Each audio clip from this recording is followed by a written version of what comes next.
Value of supply. 1. Introduction and overview. This article defines how to calculate the value of supply when goods or services are provided in exchange for consideration.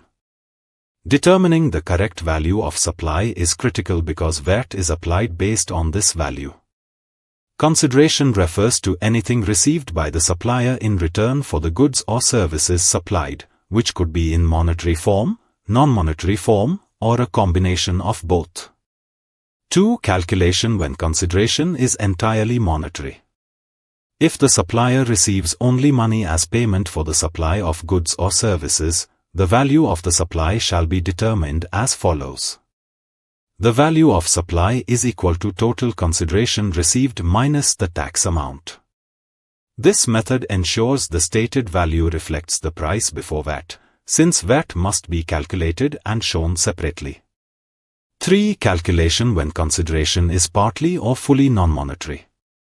In cases where the consideration is not entirely in the form of money, example, if part of the payment is made through goods, services, or other forms of compensation, the value of supply is determined as. The value of supply is equal to total monetary consideration plus market value of the non-monetary consideration.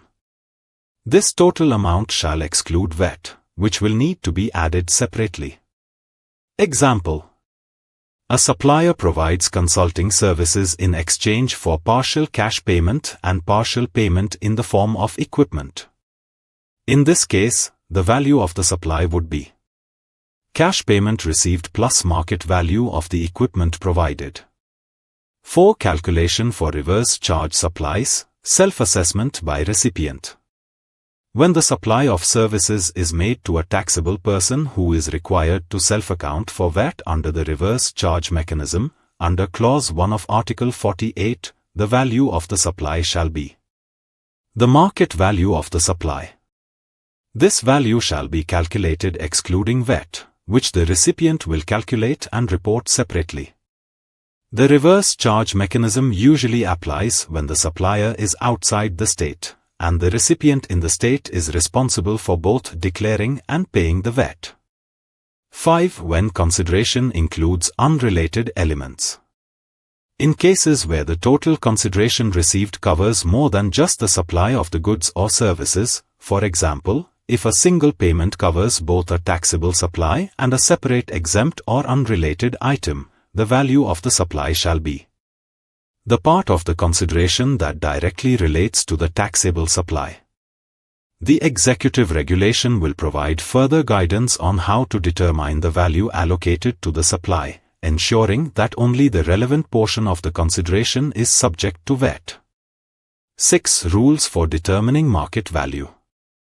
Since market value is essential for calculating the value of supply in non-monetary transactions or under the reverse charge mechanism, the executive regulation shall set out how to establish the market value of goods, services, or other forms of non-monetary consideration. Guidelines to ensure the market value reflects true open market prices, avoiding under or overvaluation for tax avoidance or manipulation. 7. Importance and purpose of this article. Establishing clear rules for calculating the value of supply ensures consistent application of VAT rules across different types of transactions. Prevention of tax evasion by underreporting the true value of supply. Fair treatment of supplies that involve barter, mixed payments, or bundled transactions. For more details, contact us.